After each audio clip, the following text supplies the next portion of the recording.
friends. Have you ever faced a setback that shook your confidence? A moment where you felt defeated, only to be lifted up by a second chance. Today, we journey back in time to witness one of history's greatest comebacks, a story of strategy, faith, and redemption. This is the story of Joshua and the battle for Ai. After a stinging defeat, discouragement could have crippled the Israelites. But then, a voice of divine reassurance broke through the silence. The Lord said to Joshua, "Do not be afraid or discouraged. Take your whole army with you and go up to Ai. For I have delivered into your hands the king of Ai, his people, his city, and his land. This time, you may take the plunder and livestock for yourselves. Set an ambush behind the city."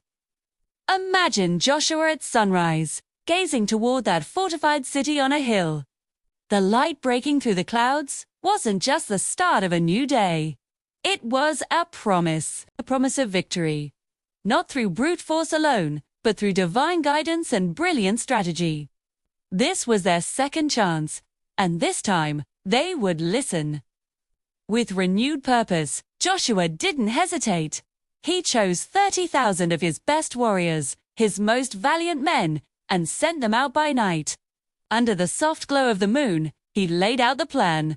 Picture them gathered around a map, the lines and symbols glowing faintly, their faces etched with focus and determination. Joshua's voice was calm but firm. "Listen carefully. You are to lie in ambush behind the city. Don't go very far from it. All of you are to be ready. We will advance on the city, and when they come out against us, as they did before, we will pretend to flee.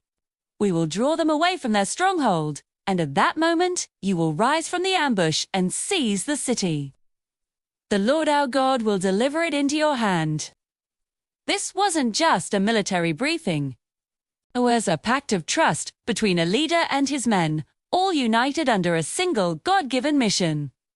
As the first light of dawn painted the sky, the main force of Israel, with Joshua at its head, marched toward Ai.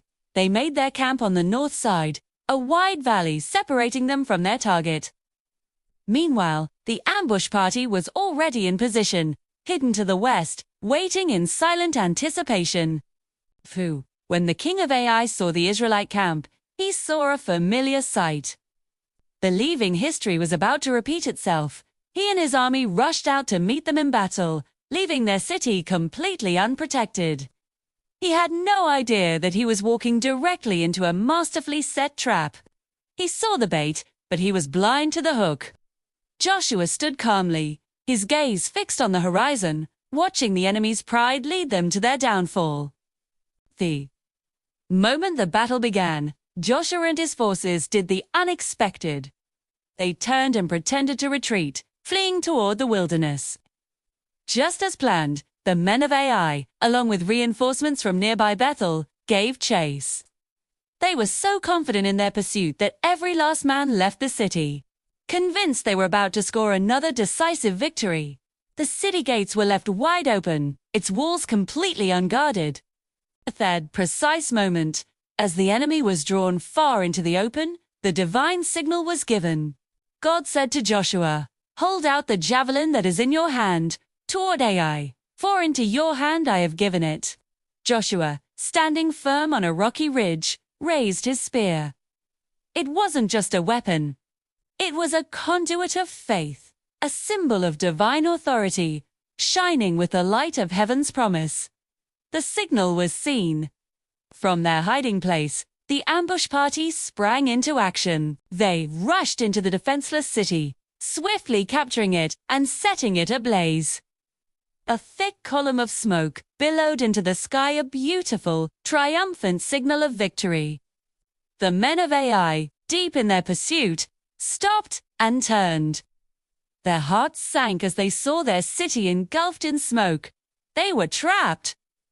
Their path of retreat was cut off, and now the Israelites who had been fleeing turned back to face them. Joshua's army stood strong, a wall of determined warriors surrounding them on all sides. There was no escape. The brilliant strategy had worked to perfection, turning their own overconfidence against them. Following the victory, the Israelites did exactly as the Lord had commanded. They carried away the livestock and the goods of the city as plunder for themselves, the provisions they had been denied at Jericho. The city of Ai itself was left as a permanent heap of ruins. A stark reminder of the consequences of pride and disobedience, and a testament to the power of a second chance. The king of Ai was captured and, after the battle, was given a respectful burial. Joshua had a large pile of rocks raised over him at the city gate. A monument that the scriptures say remains to this day a silent witness to a pivotal moment in history, a symbol of closure and the end of an era. The sun set on the ruins, but a new dawn was rising for Israel. The story doesn't end with battle and spoils. True victory, for Joshua, was about more than conquering land. It was about renewing the heart of the nation. In the days that followed, Joshua led the people to Mount Ebal, and there he built an altar to the Lord. It was not an ornate man-made structure. Following the law of Moses, it was built of natural, uncut stones, pure and untouched by iron tools, symbolizing a worship that comes from the heart, not from human craft. Upon this sacred altar, the people presented burnt offerings and fellowship offerings to God. It was a time of thanksgiving, of reconciliation, and of rededicating themselves to the one who had given them this land. The smoke that now rose to the heavens was not of warfare, but of worship. With the entire nation gathered, a truly momentous event unfolded. In the presence of all of Israel's leaders, families, and even the foreigners living among them, Joshua undertook a sacred task. He wrote on stones a copy of the law of Moses. Then, he positioned the people just as Moses had commanded long ago. Half of them stood facing Mount Gerizim, and the other half faced Mount Ebal. Between them, in the valley, stood the priests, with the Ark of the Covenant, glowing with a soft, holy light. This wasn't just a reading. It was a national recommitment ceremony, a fulfillment of a promise made a generation earlier. Designed to invoke God's blessing upon the people as they began their new life in the Promised Land. Then, Joshua's voice rang out across the valley. He read every single word of the law, the blessings for obedience and the curses for disobedience, just as it was written in the book of the law. There was no editing, no skipping parts. Everyone listened. Men, women, children, and their foreign-born neighbors.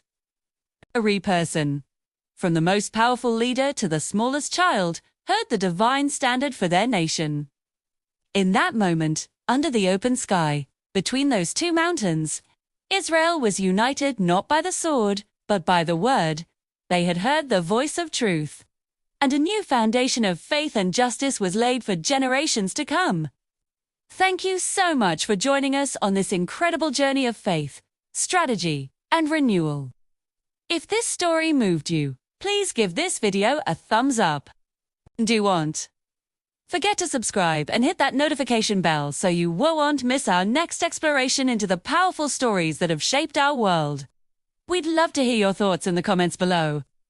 Until next time, stay inspired.